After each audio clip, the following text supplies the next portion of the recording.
Okay. Distributing some water, great.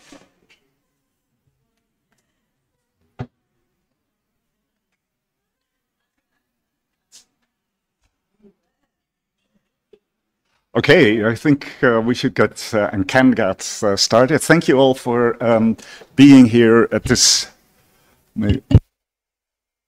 Okay, yeah, now it's on. Somewhat unusual session at an annual meeting of the SLE, but the SLE board, executive committee, and also me personally, we are quite interested to communicate with our community about communication about linguistics to the wider audience, and even somewhat more generally, even outreach in general. But I want to make that into a question or topic anyway.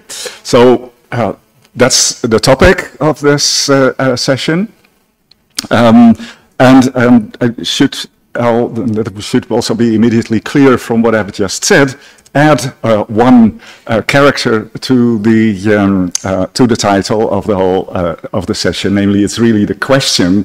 There are really questions there that we would like to talk to you about and have input also from you about.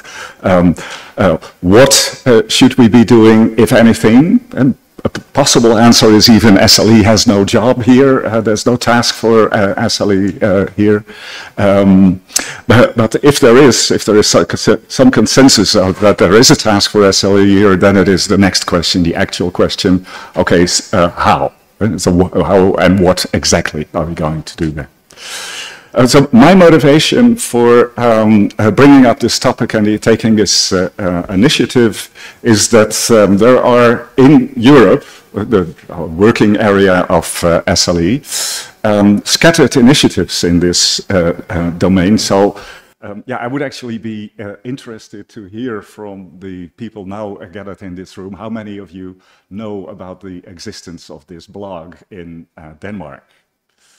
Okay. Let me go and see if we can get there. Lingoblog at the website lingoblog.dk. And you can see here that there are actually versions of this Danish blog in a number of major European languages. And what this is precisely that, a blog to popularize, relating it to themes of the day, actuality, news, but also sometimes just fun things that people have thought of about language. So returning, this is one of these scattered initiatives, and I'll be presenting more, and we'll be hearing more about others later, but the fact that they're so scattered was something that made me think perhaps there is something for SLE to do here, and definitely we would already be interested to hear about more knowledge of this type of existing initiatives and resources. Our situation differs from that in North America in particular, where our sister association, the Linguistic Society of America, has a tradition already for a long time oh, that's not being displayed on your screen. Okay, sorry about that. Okay, I'm not going to show the website, so that's going to be apparently too complicated for the computer to handle. So anyway, you have you can see the links here. These are links that were also included in the call for this session. And lincom.org is actually in the practice also a virtually all-American, Northern American initiative that is associated with a more general initiative of SciComm.org, sciencecommunication.org, it's a special subgroup of those. And I recommend you, if you're interested in this kind of thing, to have a look at those things. So as I said, the questions that we want to address here is should SLE develop outreach activities, and if so, of what kind? And there's one thing that we should, of course, immediately take into account as a difference between Europe and North America: the diversity, linguistic diversity of Europe. So if we're going to do linguistics communication, then we will have to do that, in my opinion, in the native language of the audiences that you're going to address. So we have to do that in different ways. And well, maybe there are still possible roles for SLE, even if it cannot do, the situation in Europe is such that we cannot do linguistics communication ourselves directly to a wider audience. There are still possible roles for the society. Besides linguistics communication, perhaps be a resource for providing expertise on linguistic issues of any kind of social kind that arises somewhere, and make ourselves known as a potential source in something. Can we do that? Do we have the expertise? If we focus on linguistics communication, could we have a role, and would that actually be useful? Would that be effective? Would that help? And we have to learn that from people who are engaged in it primarily, to organize exchanging practices and experiences in different parts of Europe. Would we have a role in trying to play a public role in linguistic issues, for example, on the level of the European Union or of individual European governments concerning issues of language? Should we be lobbying at political institutions? And you could probably think of more of those issues. And those are the kinds of things and themes that I would like to see discussed today. So here is an idea for how we could organize the hour and a half that we have at our disposal to get as much out of it as possible. But I propose it, and if somebody has a better idea, then feel free or amend it in some way.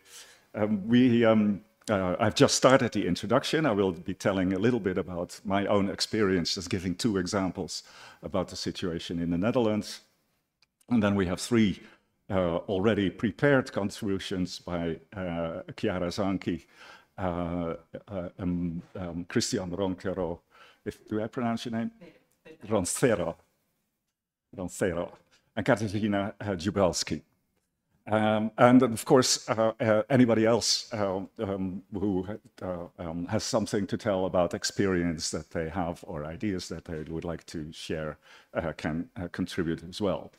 But then at 3:30, I would suggest that we split up randomly in, say, we're looking at the audience now, 3 or 4 groups, excuse me, to discuss the issues and taking the questions that I put on the previous slide as guidelines, and come up with some proposals for what the ideas of what the SLA might be doing and should be doing, and not only come up with a whole long list of wonderful ideas that we might all be doing, but prioritize them and take into account that the SLE has limited resources and especially financially. We're not a funding agency, so wonderful ideas about what we could all be trying to pay for are a priori not going to work. So take that into account and come up with,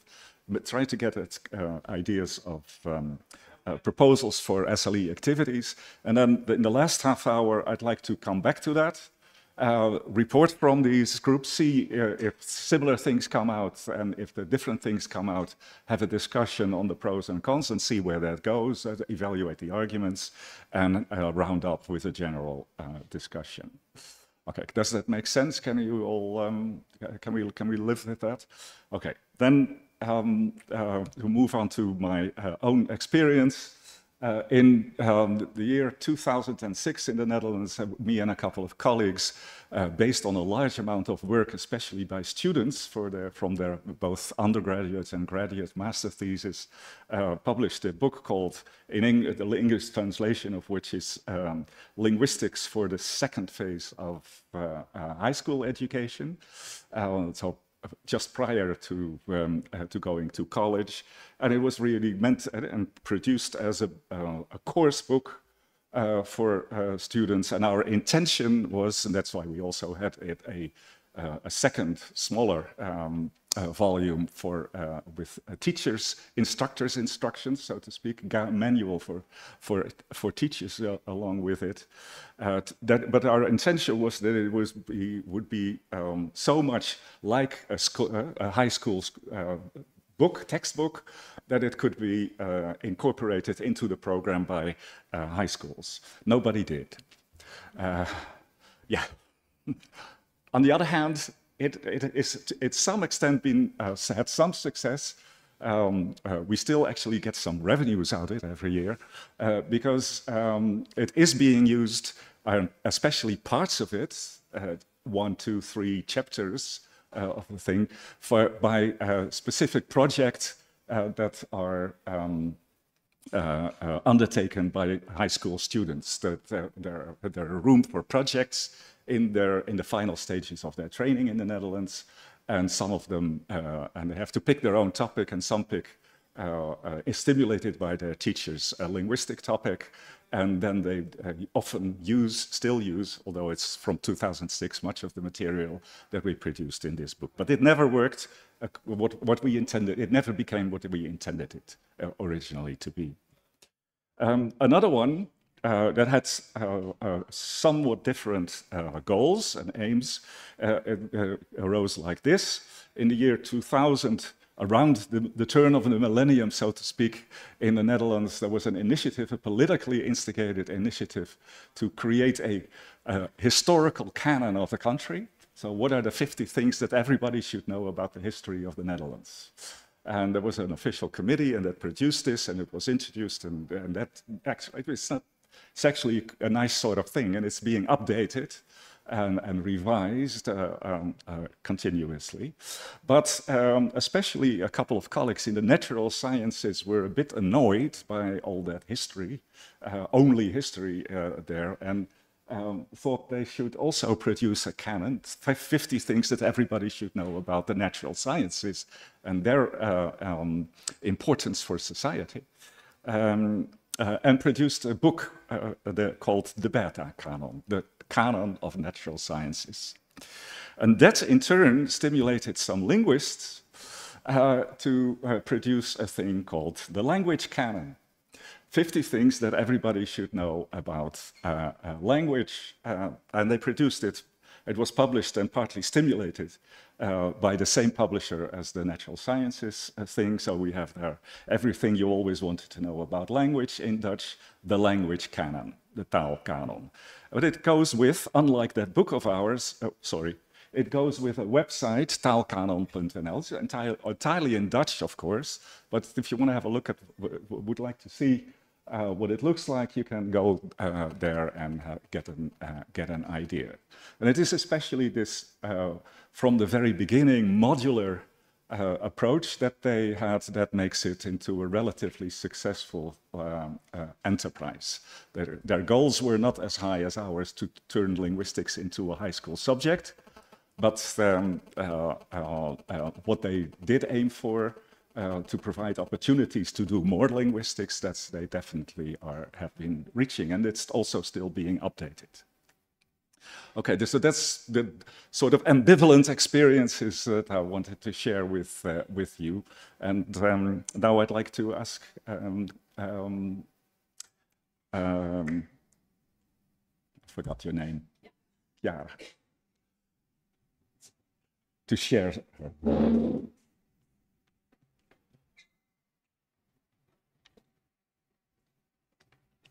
I don't have slides, I just have notes. I'm sorry, but that was a very last-minute decision. Yeah.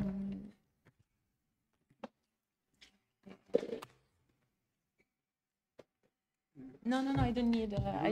I just need my laptop because I have notes on it. Yeah. Okay.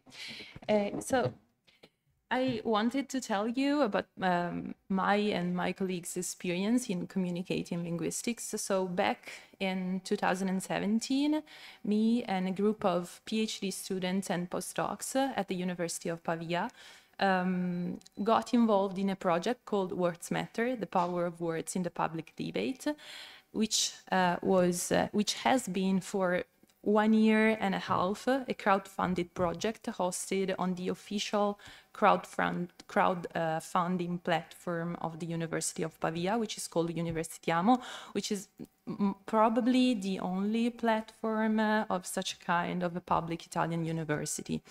So the project was focused on media discourse about gender-based violence and migrations especially, and was aimed at measuring with the tools of cognitive linguistics and critical discourse analysis, especially the power of words in the public debate. But it was also aimed at uncovering this power to non-academics. So throughout mainly 2018, we organized several small communication events addressed to the general public. For example, we organized something related to what linguistics can do to uncover fake news. We organized a game related to how linguistics can help at solving crosswords. We organized several yoga practices at the University of Pavia in one of the largest rooms. And before those practices, I explained, given that I have a background in Indo-European linguistics, some words of yoga to the practitioners. Yeah, we organized several very small communication events related to various aspects of linguistics in order to collect funds, because we didn't have like a major institution giving us funds. We started as very small, so the project started as a very small one. And throughout a year, we collected the equivalent of a 9-month scholarship for which was given to an MA student, a graduated student. And now the student is finishing her PhD at the University of Pavia. So it was like it was a very good way for her to start her career in linguistics. So, but we collected those funds, and we were very small, only PhDs and postdocs. And that was a huge job on our part, but it worked out somehow. Plus, this project gave us the possibility to build some international collaboration, for example, with the group coordinated by Malvina Nissim in Groningen and her group of computational linguists. They are all very interested in the ethical aspects of language technology. And all together, we built a language resource called SocioFilmore, which is used to automatically annotate Fillmore's frames in the journalistic discourse. And I presented this resource at several, four, not several, courses addressed at journalists, and even at a festival organized by the newspaper Wired this year.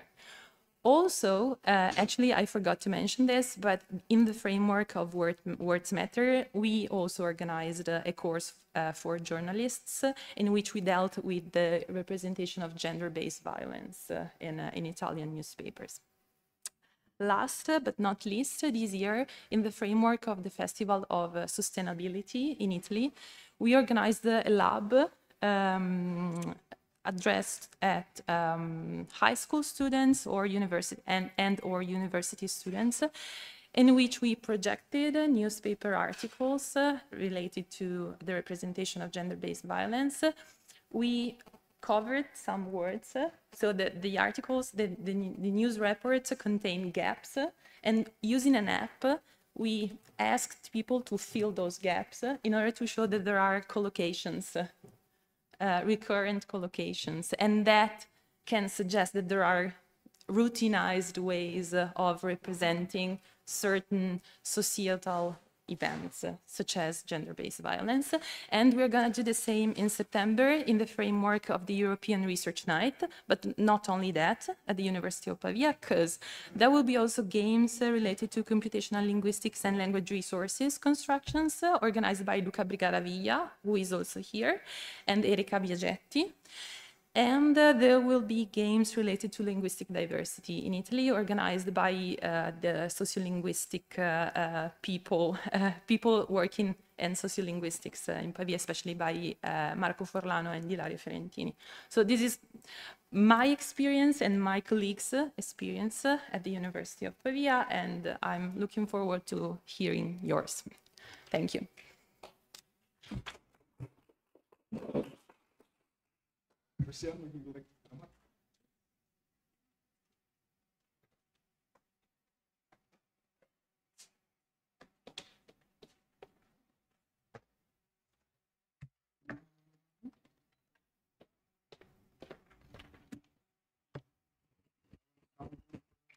No.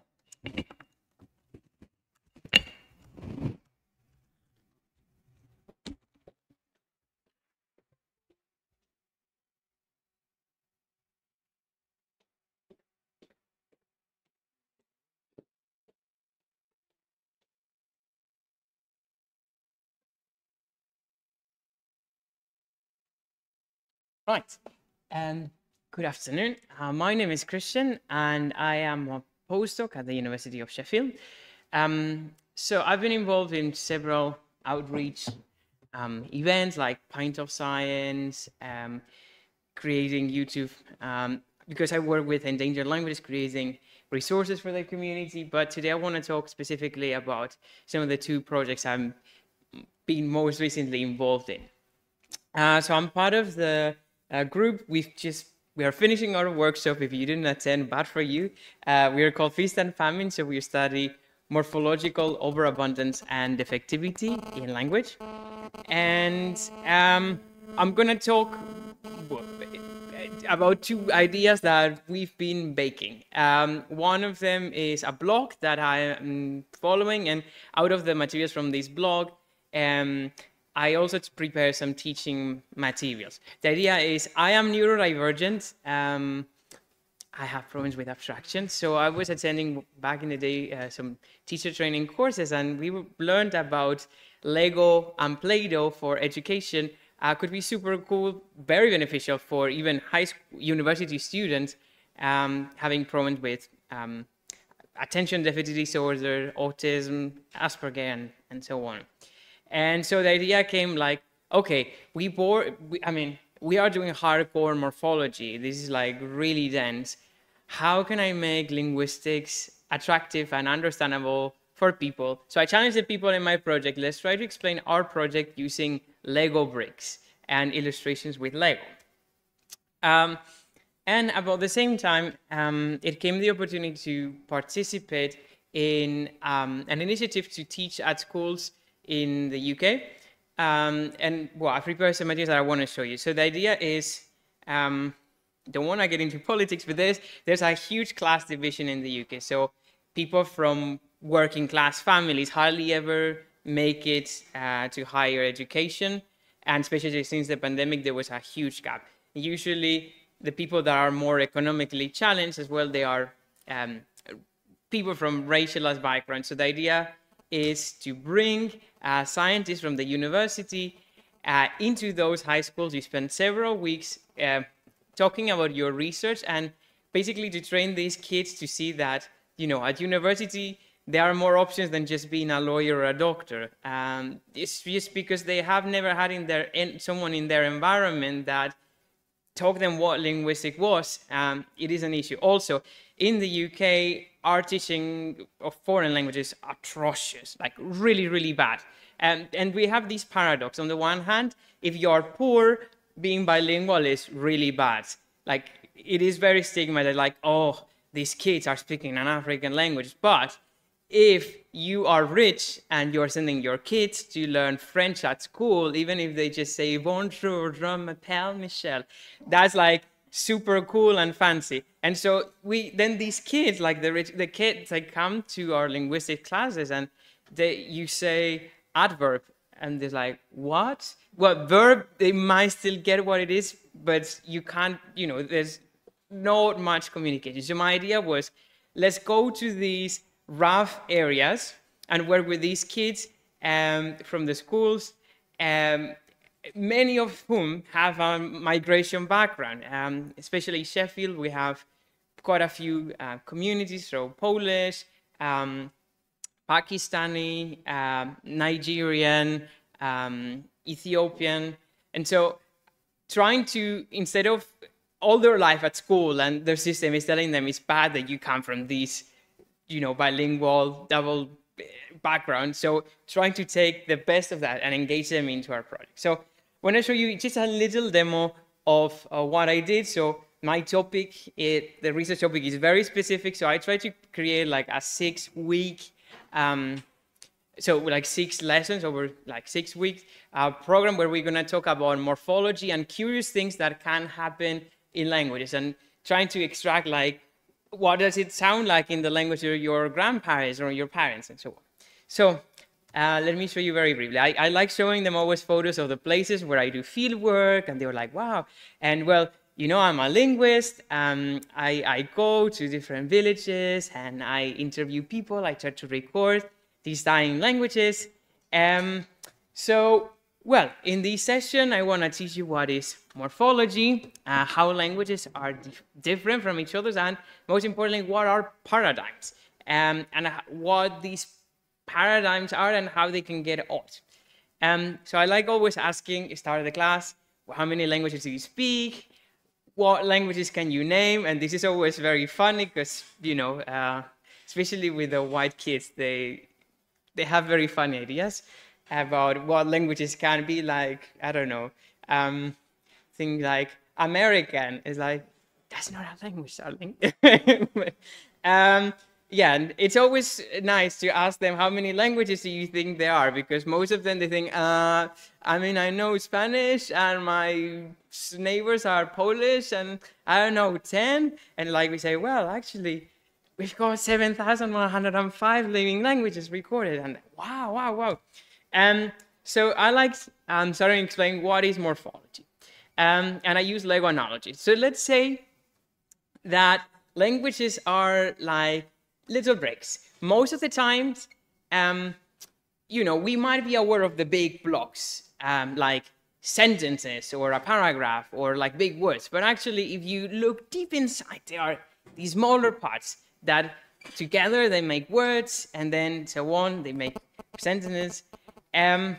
So these words, sometimes these little blocks, they might look similar, or they might be the same, as in when I say in English, I am, you are, but sometimes they are different. Like, sorry, so I am, but you are. You can't say I am. And other times, they look the same.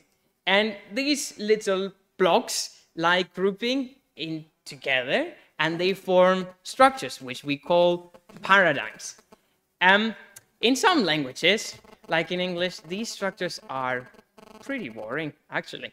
But if you look into other languages in the world, like we have some Czechs in this class, or some Poles, they can get a bit more complex. And you know what? In some languages in the world, these structures get really, really, really crazy.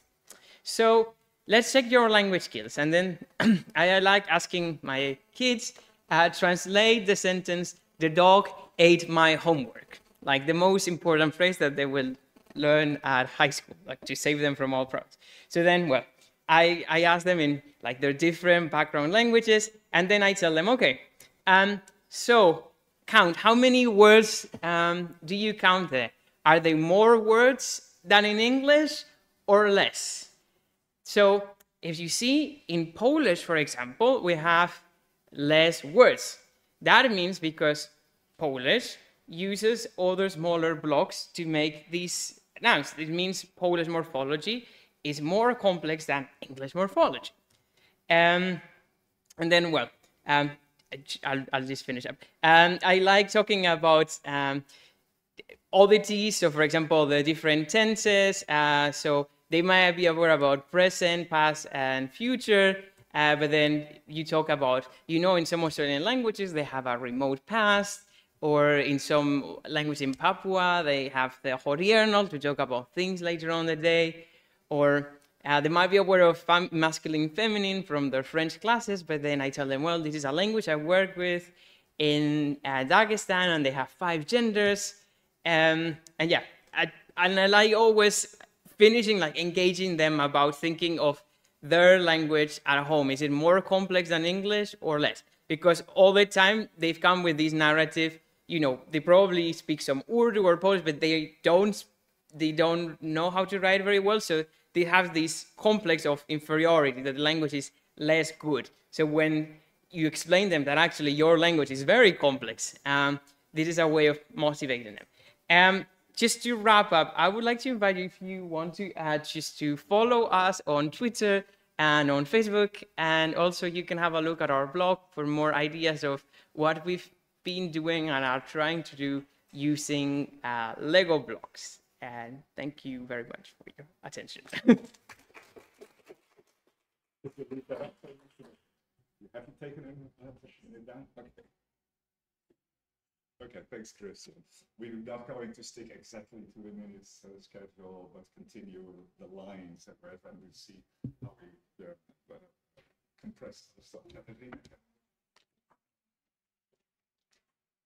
Tell your story.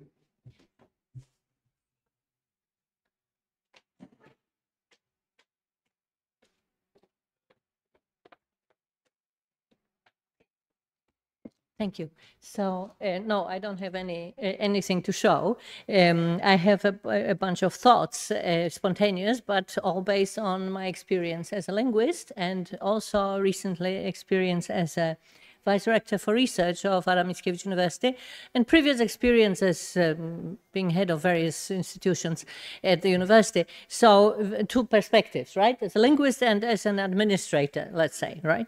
But I'll start with the very original motivation. I've always dreamt of writing a book about language for children. I haven't done it yet because of, you need to do the Scopus stuff, etc. So you don't write books for children, but I think it's worth doing, right? So I don't know whether this is a task for SLE, right?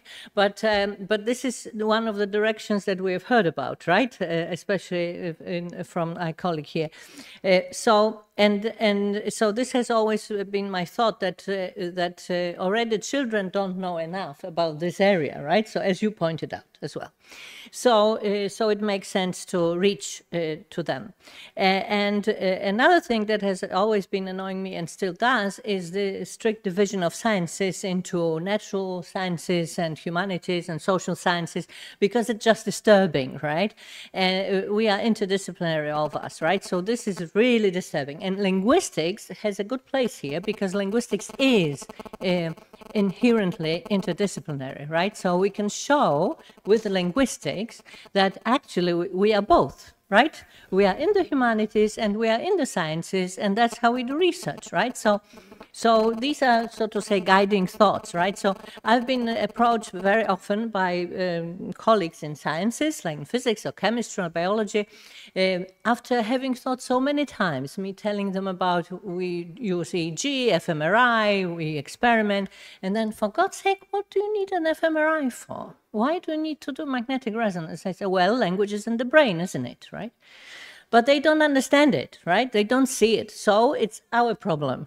Then they don't see it. This is my reaction. It's our problem. We are not communicating well, right? So there's something that we should do about it.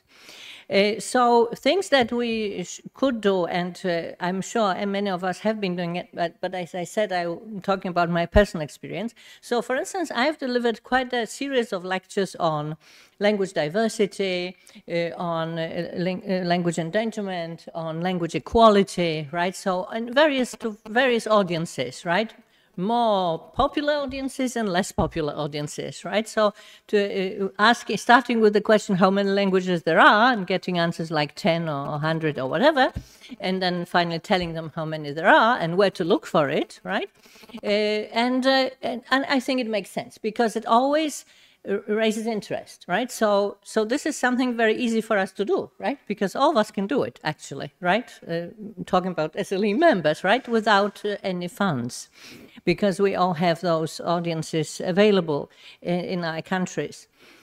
So in fact, I started with a TED talk, which I was very happy because this has quite a wide audience, right? So I was very happy to have been invited, right, to give a TED talk and be able to talk about language. Okay, so now as Vice Rector for Research, what we do at Adam Mickiewicz University, for instance, we have engaged a lot into so-called science communication, SciComm, but not just in very general terms, but by cooperating with Imperial College, because Imperial College, to my knowledge, maybe it's not the only one, but certainly it's the one that has for 30 years already the special faculty for science communication. So they have the special unit there, right? And they just deal with this, right? So there are studies. You can study up to an MA, right? Science communication. So, well, linguistics could be part of it, right? So what we plan to do at our university is to have some program. Maybe we start with a postgraduate, right? With some one short 1-year program, and when we get people interested, maybe we can make it more solid, right? So here Imperial College is a good example, right? So this is just one. Then, as a university, we have a so-called Excellence Initiative Research University, where we have funds, right, which partly also go to telling people what we do, right? So, for instance, somebody who gets the project, right, is also asked to write a short popular description of the project and post it on the website, right? So on the university website. So that in, say, lay terms, right, we explain what we do, right? So, and this is done with the funds for research, right? But it's just part of it, right? And in general, such activities are all you could say encompassed by the so-called third mission. I don't know how seriously third mission is treated around the world, right? But it's apart from the first and second mission, right? Research and didactics, we have outreach mission, right? So maybe we should remind people, right, that this is something that probably everybody has resources for doing. Now, there is one very important activity at Adam Mickiewicz University, which is part of the worldwide activity, which is bilingualism matters, right? And this is an example for strictly linguistic outreach, right? Now it's, I don't know, Magda, how many we have BMs in the world. Around 30. It all started with Antonella Sorace in Edinburgh, right? And now it's all over the world. In Poznan, we started already 10 years ago, right? And all of us sitting here, myself and Magda and Anya, are involved, right? And what do? Well, we go to schools, we go to kindergartens, we educate teachers, right? So about what? Well, of course, acquisition, multilingualism, right? I mean, exactly what you have been referring to, that it's good to be bilingual. So we keep answering those questions. We have a website, right? So the whole communication about how it's good to be multilingual, right? Why it's good also for, elderly people, anybody, right? So we try to do that, and there's a lot of activity here. So this is BM at Poznan. And then I don't know whether you're aware of this initiative, but it's rather in the sciences. It's so-called FAME Lab, because I don't want to be preaching, right? But anyway, there is the international organization called FAME Lab. It's a competition to deliver your project in 3 minutes. So it's like small TED Talk, right? And it all started with, in England, with, it was funded by British Council. British Council stopped funding, but people got interested enough. And it's very popular worldwide at the universities, but it's usually supported by some outside organization, right? And FameLab is exactly outreach, right? Because that's what you do. You just say in 3 minutes what you do so that people understand, right? Or people who are not scientists, right? So one could engage in FameLab. Maybe one could do an SLE FameLab. Who knows, right? Then, of course, all the projects that go on, which some of them have been even presented at this conference, on endangered languages, for instance, right? They are easily transferred to being immediately interesting to the more general public, right? So this topic, right, of language endangerment is I think, is one of the most obvious for us, right? Because, you know, probably outreach via generative syntax is not going to be the easiest, right? Whereas acquisition, multilingualism, language endangerment, these are those topics. So my suggestion is that we could also use simply select some topics that we can start with, right? Telling people about who a linguist is. Yes, and it is difficult, I admit, right? Because all those years, you know, I'm an Anglicist, and this year it's 40 years. Oh my God, it's 40 years, Magda? 40 years this year. And you know, it's still, my colleagues would say, aha, you're in the Faculty of English, so you teach English. And I say, no, I'm a linguist. So what do you do? That's it, right? So we have this misunderstanding, which of course we try to correct all the time, but that's probably our task, right? Okay, so I suppose that's it, right? As far as my reflections are concerned. Thank you.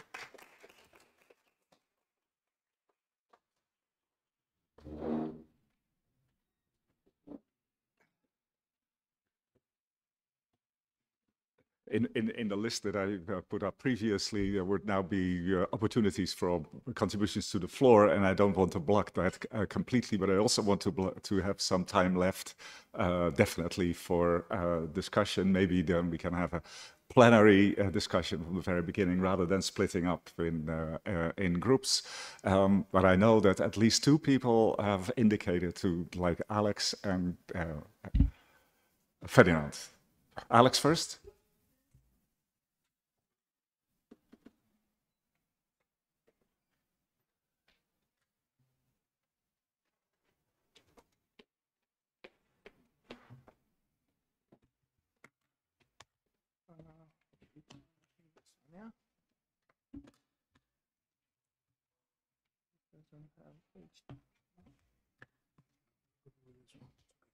Yeah.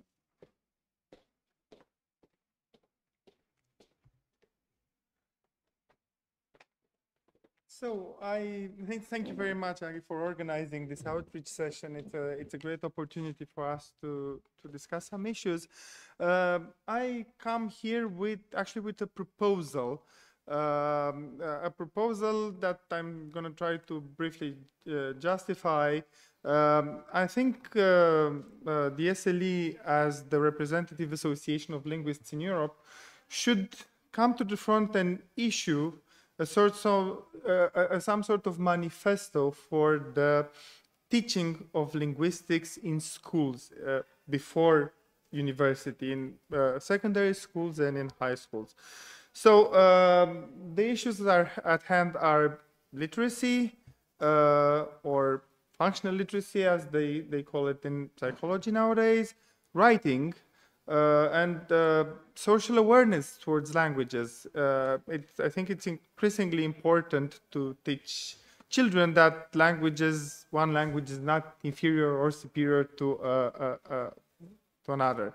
The solution, as I said, would be to have more language, more linguistics before the university. So the proposal is to have a sort of memorandum or a sort of manifesto, a short manifesto issued by the society. And I think I have some suggestions as to how we could each use it in our own countries. Now, my personal experience is worrying. Why?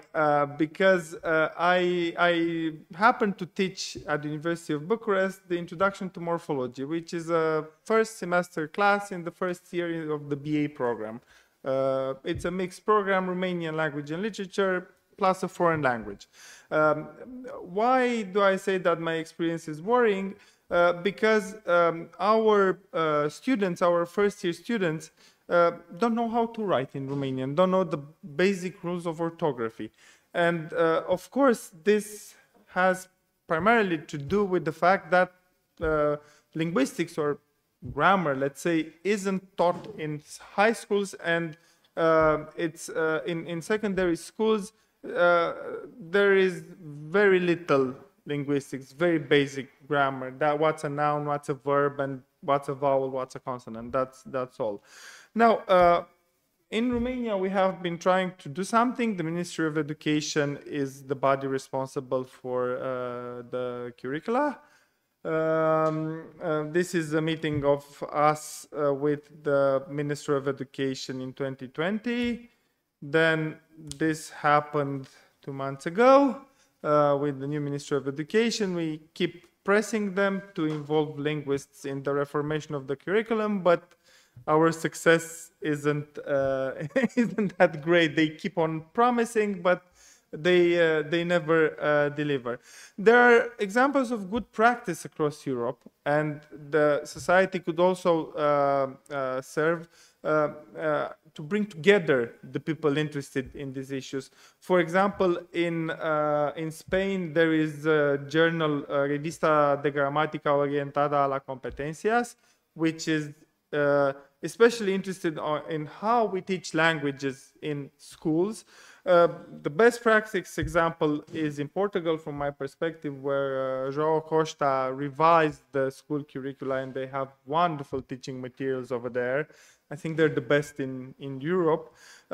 In Romania, at the Institute of Linguistics, we have written a grammar for the gymnasium, for the secondary schools, that's been phenomenally successful among school children, yet grammar isn't taught at this level, so it's an auxiliary, an extra material for them. And there are scattered initiatives across Europe. For example, there's this manifesto for linguistics in language teaching in the UK context, put forward by Michelle Sheehan and her team at York. There's Andrea Troske's Pedagogical Linguistics Initiative in Germany, and quite recently there's this book, Theoretical Linguistics in Pre-University Classroom, which brings together, it just came out 2 months ago, linguists from all across the world, not only Europe, in devising strategies in order to have more linguistics in school before the university.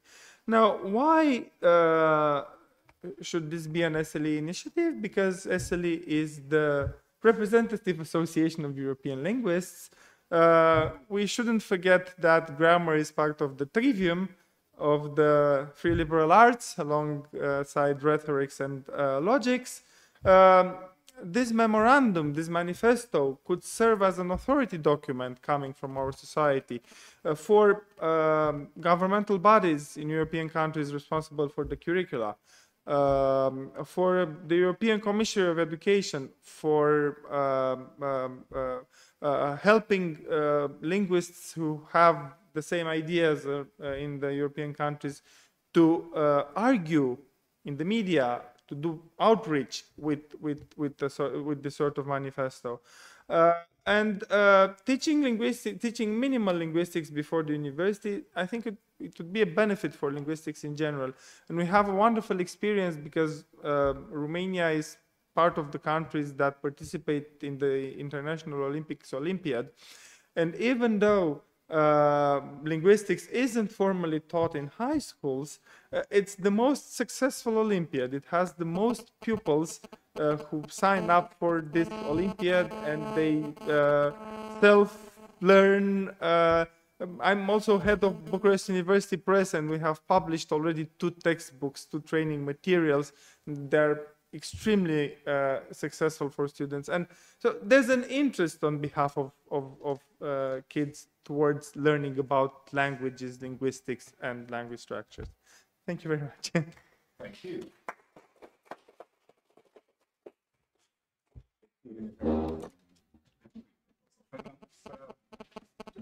Just very briefly, you just need the mic, I guess, right? Yeah.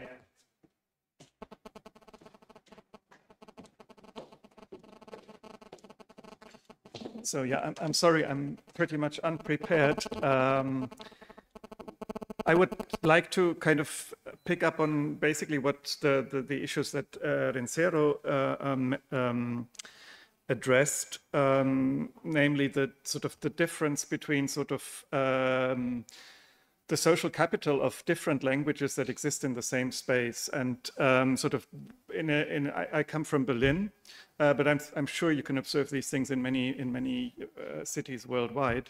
That you have kind of lots of different languages, but they're treated in a completely different way, and their speakers are valued, or the linguistic repertoire of individual speakers is valued in extremely different ways. So the only thing that I would like to just briefly share is that we're still in the process of launching a network in Berlin, which is called Language in Urban Diversity.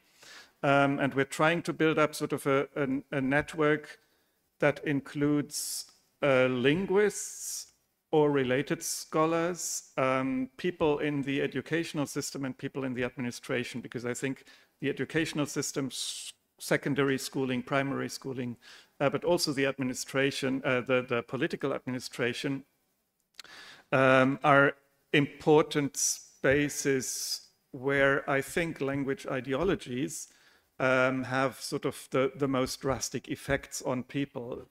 For instance, salient migrant languages in Berlin are Turkish and Arabic, and if kids go to school, they're being told, "Oh no, we're here, we speak German here." Whereas if they talked in English, this would be fine. Yeah, exactly what you were saying.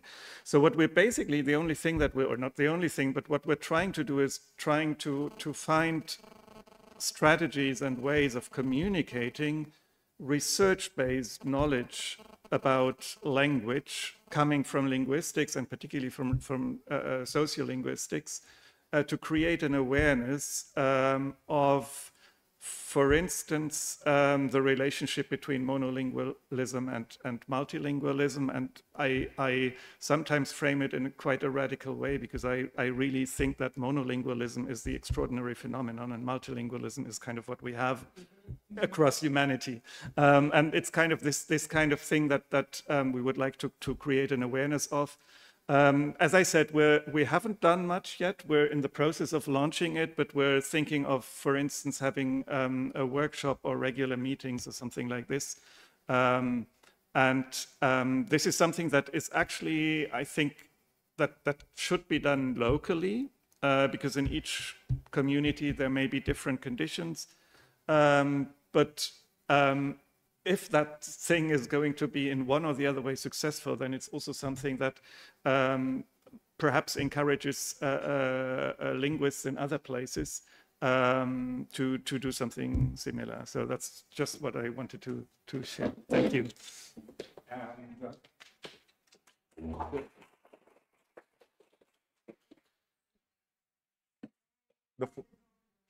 The floor is open, but definitely also immediate responses. And then I'd like to open the discussion on the question what SLE should primarily do. Could you use the there is a mobile microphone.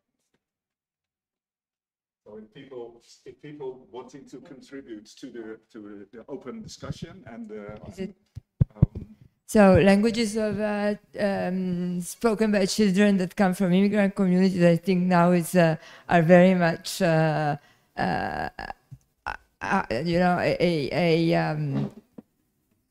very much present in all Western European countries. And in my university, we have been addressed by our former PhD student, who is now teacher in a middle school, so junior high school, and we are hoping to develop some sort of support for teachers, because the problem is that teachers have professors in professors in high school, but especially teachers in elementary and middle high school or middle school have no idea how to deal with foreign immigrants with a foreign language background, and these languages are not valued at all. So this former student of ours has already started a number of activities to show the children how their languages can be valued. And I think that's very important. But now the next step would be to make them valuable for the rest of the class too, or for Italian students too. So that, and that's what we are trying to do, because many of these children arrive in Italy when they are already they should already be in the middle school, not only elementary school, and have no Italian. They don't know, have no knowledge of Italian. So it's the problem is not only to teach them Italian, but also to give a positive attitude toward what they already know, as they're linguistic. And so we're and there are areas in big cities. I live in Milan.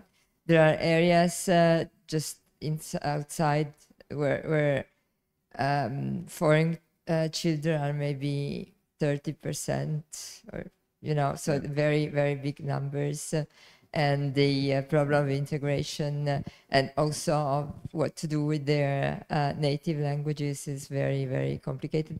And it's also complicated because very often they don't get real support from their families, so the school I think, situation is I think, but the teachers, the problem is that teachers maybe they have preparation to teach grammar to Italian students, even though when they come to university, their knowledge of grammar.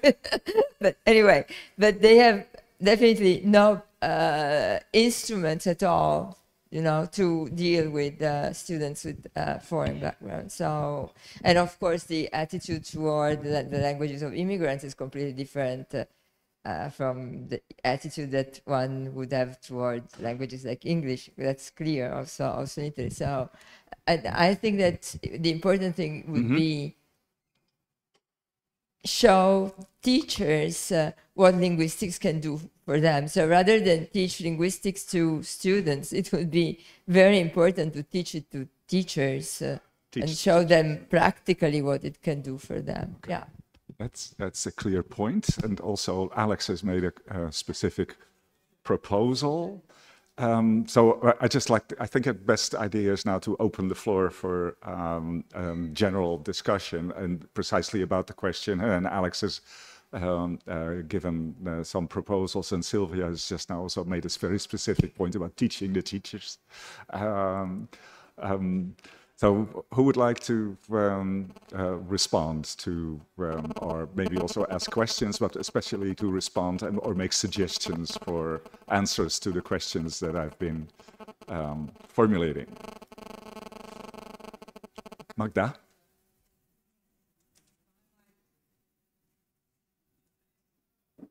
If I may have a few suggestions, or in response to all that has been said. Well, first of all, all that has been presented to our small audience needs to be shared further. So I would say that what has been presented today as the beginning, why don't we create a special, let's think about it.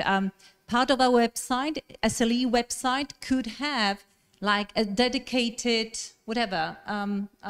part to outreach activities and best practices. So maybe for now there are already a few presentations ready, or we can make them into short reports or some visualization with best practices examples from the community members. Because have a look, we hear, but we like talking to the converted, right? Because we're all enthusiastic about the idea. So But we at the want to same go time, further, right? I So- very supported it, just Yes. sharing more of the information that was just shared among Yes. this So from much today, more widely. Is, yeah, exactly. If we agree on that, if you support that, if the EC, we presented Mr. President to the EC, and so that could be one of the steps. Then why not create a group, like a research? I don't know how to call it, not a research group, but an outreach group, right? So within SLE, maybe we would like, that's only a proposal, right? We could create a group, depending how we want to do it, maybe very informal. We may have, or we may try to incorporate such meetings as today into regular conferences. Who knows, right? Why not? Maybe a slot dedicated to continue, not for it not to be just a one-off, but to continue with the idea. Let's see. Then I was thinking about the recommendations, as you've said, the manifesto. We, for instance, from our bilingualism matters, and not only, we tried an experience we could share as well. We had recommendations for our ministry, for the Polish Ministry of Education, related to the immigrant situation, not just in Western countries, in Western European countries, in Europe, right? Ukrainian students coming, and teachers and schools, I mean, coming in millions, being totally unprepared, right, for the situation. So, well, we tried gathering sources, right, not just BMs, but different linguists around Poland, and we put together recommendations to the Ministry of Education. What they did with that, that's another story, right? Yeah, that's we don't want to discuss that, right? We don't want to go into this discussion, but still... But we hope, right, for a change. It happens all the time. Happens all the time. But still, so I think what we could do is, you suggested at the European level, I think it's a very good suggestion to go to the European committee level. And then from that on, if we agree on that, and these recommendations we could also like translate into our own local languages if we want to, and put forward to also our ministries of education, right? So not just on the European level, but possibly on our local level. So just a suggestion, but I think some kind of a statement, as you said, I would support it, right? We'll have to think, I don't know how effective it might be. Yeah, thank you, that might be too much. So for the moment, that's all. Thank you. Thanks. So agreeing with mostly with what has been said here, I would just like to add one idea for what we could do next year, namely the form in which we present messages about linguistics to the public is important. And I believe that we partially need to unlearn what we have learned in academia in terms of terminology and paying attention to the complexity of our ideas and messages. So, because when we communicate to the public, we need to do it without jargon and deliver relatively simple messages, although we do, of course, realize the complexity behind them. So both when talking to the kids and parents about bi or multilingualism, and when talking to politicians and giving them advice on what could be done in a specific urgent situation like the one that we faced with Ukrainian kids in Polish schools. So I believe we could have a workshop on talking to non-specialists, on expressing our messages in simple terms, appropriate terms, and attractive form, so that later on during the year we can react to urgent matters in respective countries. Thanks.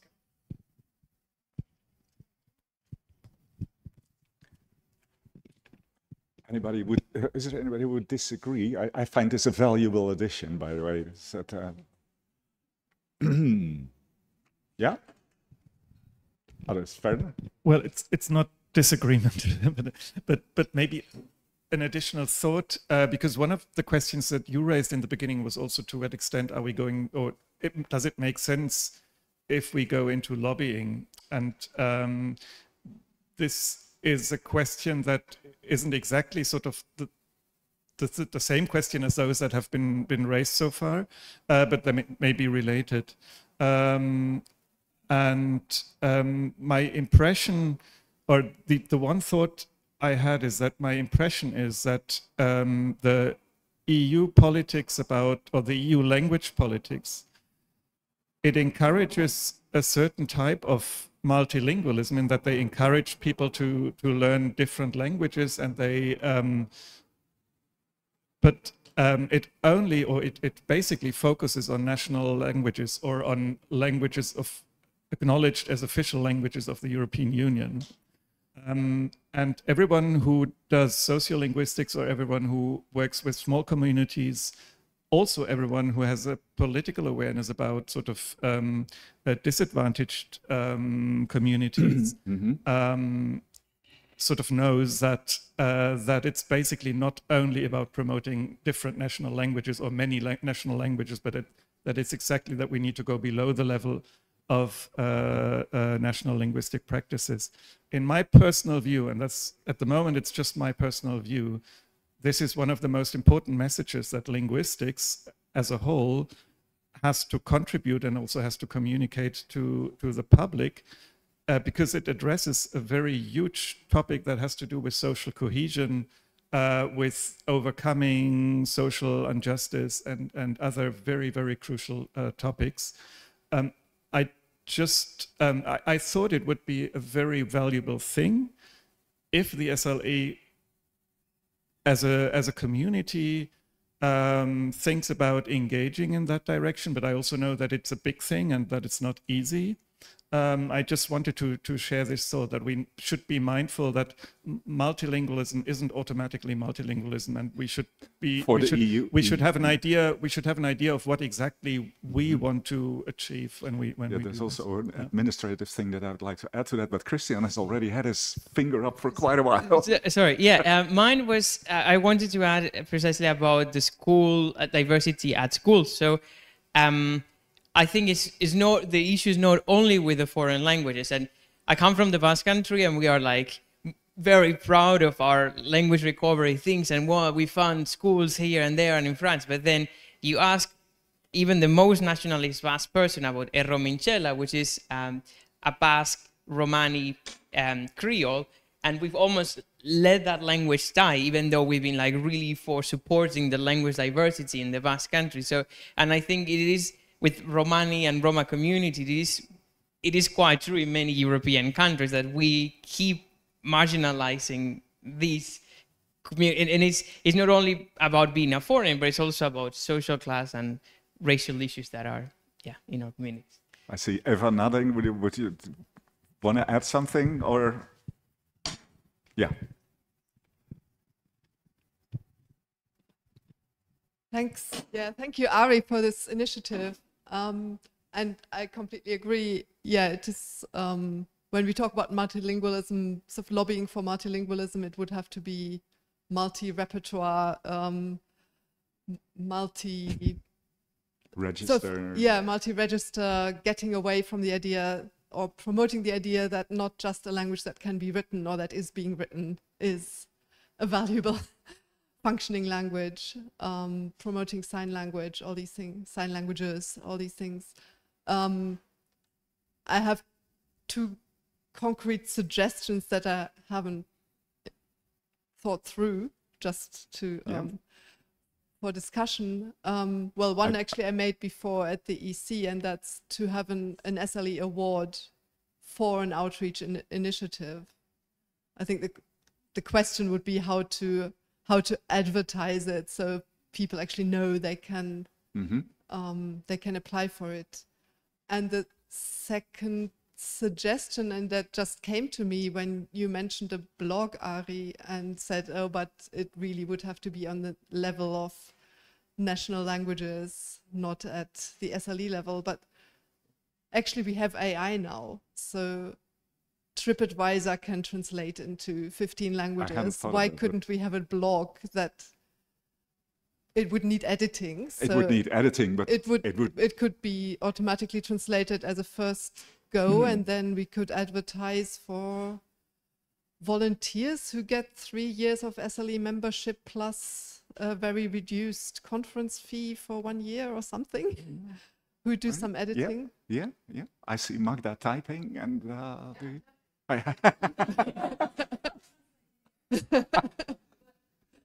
Hello, I'm also taking a few notes. These were But yeah, I'm very daunted at the idea of getting anything into schools. I mean, I'm here today because I had a teacher at school, a French teacher who had done linguistics and who sneaked in a bit of linguistics. I think I was probably the only person in class who was interested in that part of what he had to say. But also, there's all the bureaucrats and ministries and sometimes sub-national level, like in Germany, you'd have to convince all the Länder to. But we could be a hub, certainly, for people who are lobbying to see a manifesto that they could use. Maybe that would be a start. Thanks. Yeah, good idea. Yeah. Let me just quickly.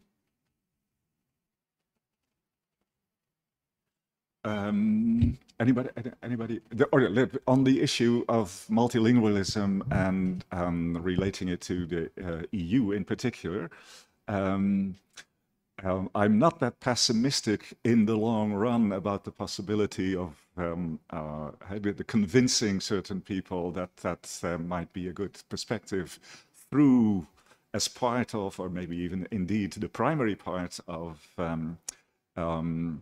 getting linguistics into general education, that kind of awareness. But like many other things, all projects, all changes at the European level go very slowly. And it takes you to, there's a really long-term project, and you have to start not with the politicians who are deriving their power from their national political situation, but with the officials in Brussels and some other places to get things on the agenda that are ultimately European successful. But it is true that is in various domains of life and social structure and policy been a major instrument. Europe has been a major instrument in changing national curricula and other national policies and frameworks. So I wouldn't drop it for the reason that at present, when European officials and politicians think about multilingualism, they think about multiple national languages as a tool to get students moving through Europe. But it'll take time, and we have to be careful how to, and very strategically target the right people to begin with to do that. But then I'm not pessimistic about the possibilities of, in the end, achieving serious results throughout Europe. That would be a task for an organization like SLE to provide the continuity with the changing of the board and the executive committee personnel to nevertheless keep that going, such projects. Is it a sort of consensus that multilingualism indeed would be the primary, one of the most important topics, an entry point, so to speak, for us to promote and do outreach and linguistics communication? Is there anybody who would think, no, we should really be doing something else? Okay, go. Where is the mobile microphone? Thank you very much. I was just thinking that since already mentioned, Bilingualism Matters has such huge experience with issues we have been discussing here, like reaching out to parents and teachers and children, among other things, right? So maybe we should, as an SLE, get more friendly with BM. That was my idea. How? Well, we could have a special session for Bilingualism Matters as SLE conferences, if Bilingualism Matters want it, right? I mean, it's spontaneous, right? I'm looking at my friends here, right? Because we are engaged here for many years already, right? But what I want to say is that there's such a huge experience that people in bilingual matters already have, right? Which we could use, right? So that we don't need to, you know, devise new methods if they're already there, right? And huge experience that's already there, right? So this is one remark. And I have another which is not connected with multilingualism, but which I forgot to mention in my few thoughts, namely that gender equality plans, which originated again in Europe, right, and which are now an obligation of any university which wants its researchers to get any European money, right? So even if you do not believe in gender equality, you still need to have gender equality plan, right? So what I want to say is that once we prepared gender equality plan for AMU, for Adam Mickiewicz University, we stressed language so much, right? So this was this is a different aspect now, right? Gender equality in language, via language. But we've done quite a lot, I think, right? Using research that's done by people, right? And researchers, linguists, sociolinguists, but also in other areas outside of linguistics, to popularize the type of language we should use to keep up gender equality, right? So this is also a very good channel, so to say, right? Because we all have it, right? We all have gender equality plans at our universities. So to make it obvious to people how to make it real, right? How to make gender equality real, it's via language, right? So that was another thought that I just didn't mention before. Thank you. Thank you. Eva?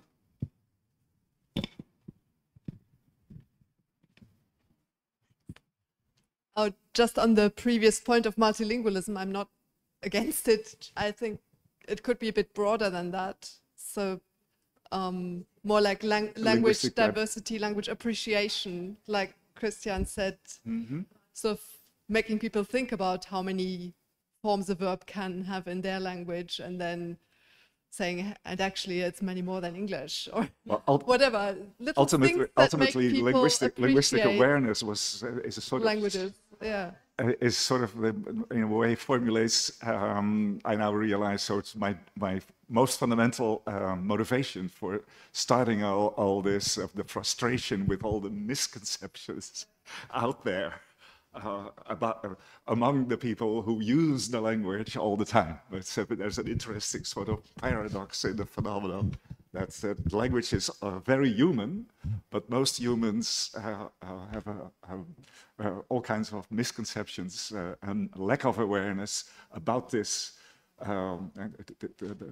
Like a fish having all kinds of misconceptions about the water that it lives in. Yeah. Hello. I also want to say that although I am not even a member of SLE, and I would like to be a member, I am Spiridoula Varlocosta, Professor of Linguistics and Psycholinguistics at the University of Athens. I am the director of the Psycholinguistics and Neurolinguistics Lab and the chair of the Linguistics Department.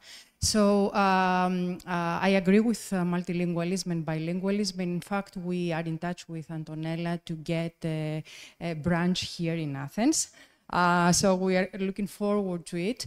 But I also agree that it should be a broader issue about linguistics. The outrage should be about linguistics, misconceptions that there are about languages and superior and inferior languages. For example, a lot of people in Greece think that Greek is like this super language, the language, the mother of all languages, which is not true. It's another nice language as other languages in the world. So I think that it should be that there should be multiple objections and multiple aims, and definitely sign language, because also there are misconceptions about sign language, whether sign languages are languages.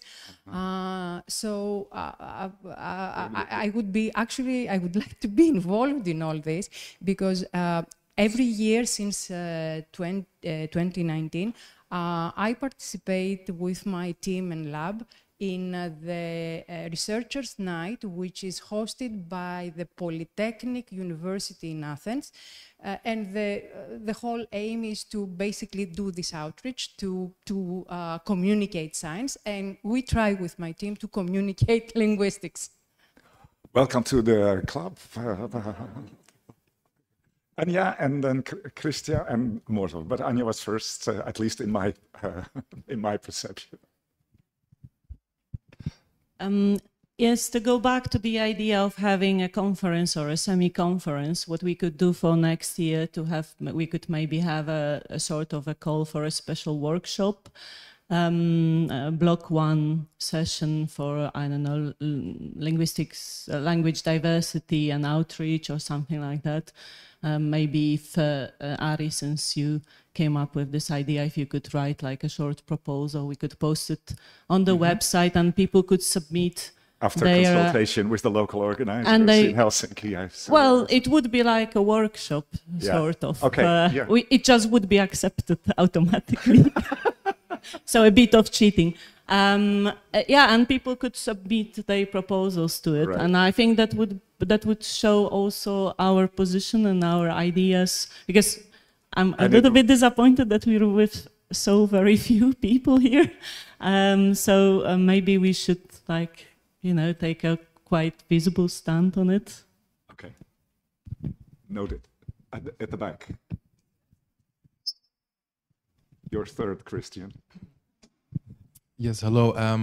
First of all, I second this view on Greece. Being half Greek myself, I often have to try to convince people that Greek came from Indo-European and not vice versa.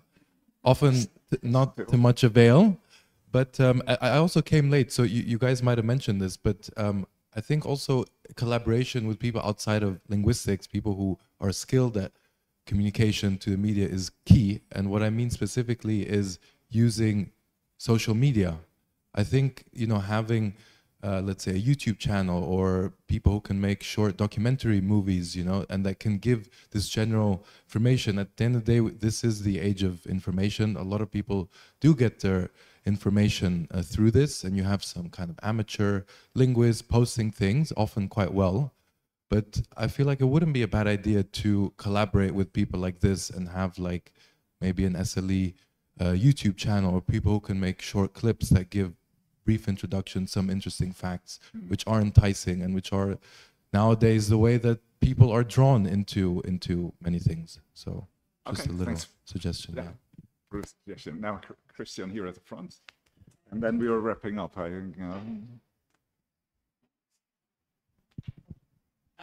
My suggestion was actually related to that. I had two ideas more or less together. So one would be, given that we are very diverse as a linguist, gathering different types of linguists and making a short YouTube mini documentary where we show what is a linguist. And then some of us work at hospitals with like aphasia, others work with children in kindergartens, others are on the bush full of mud. And so kind of giving people a wider idea of what linguistics is would be cool.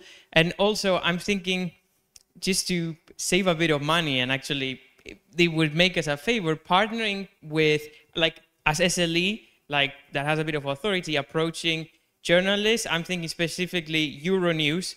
It's often doing really cool documentaries about different things, and Euronews is really good in the sense that it is quite popular in many European countries, and they translate themselves. A lot of the documentaries they do. So if we could, as SLE, approach Euronews, for example, with coming up with an idea of, you know, it's the International Day of Mother Tongue, so let's do something specific for like a day like that. We could reach to a wider audience. Yeah. Okay, thanks. Okay. Thank you very much. Even though the audience is not that large, it's sort of the size that I was personally anticipating, and the diversity of views, but especially the amount of information and ideas that has come up over this hour and a half has, at least that's my feeling at this point in time, convinced me that the answer to the question, should the SLE be doing something in this domain, is definitely positive. And we have the idea that we could involve many more people in a more structured, if you do this more structuredly. So this would be, can maybe then count as a beginning of a systematic activity and undertaking of SLE in this domain, and not the end of a wild idea that turned out to have no real future and no support in the community, no basis in the community. So I conclude conversely, and I have all kinds of ideas of how to go about both starting some specific initiatives, like actually we were in the process of opening up an SLE YouTube channel, and a couple of other things are possible to start doing, to making things public, like a web page that shares the information much more widely that was presented here in this last hour and a half, and then continuing thinking about these discussions and setting up plans further in the future. So thank you all very much for your contributions. This has been so far not a lifelong, but a career-long point that I've been trying to promote, and I've sort of abused my present position to get it done, get more of it done at this stage, and I'm sort of happy to, or actually really happy to see that there's some promising in the future. So thanks, and let's go enjoy the coffee, right?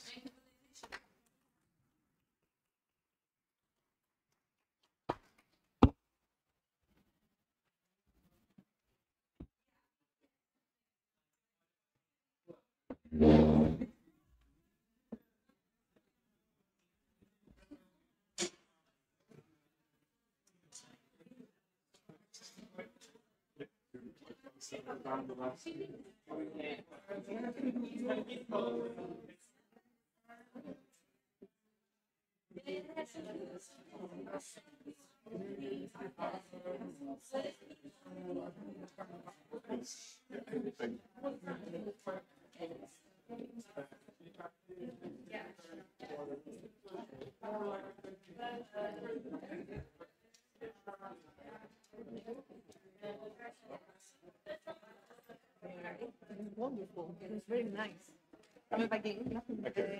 Organizing. Yeah. Thank you very much for this. It's they were two people, but I would be happy to share this because I'm a comparative linguist. I'm a semanticist. I was in Utrecht. Okay. Oh, from Mariette. From Mariette. Yeah. But I'm doing comparative.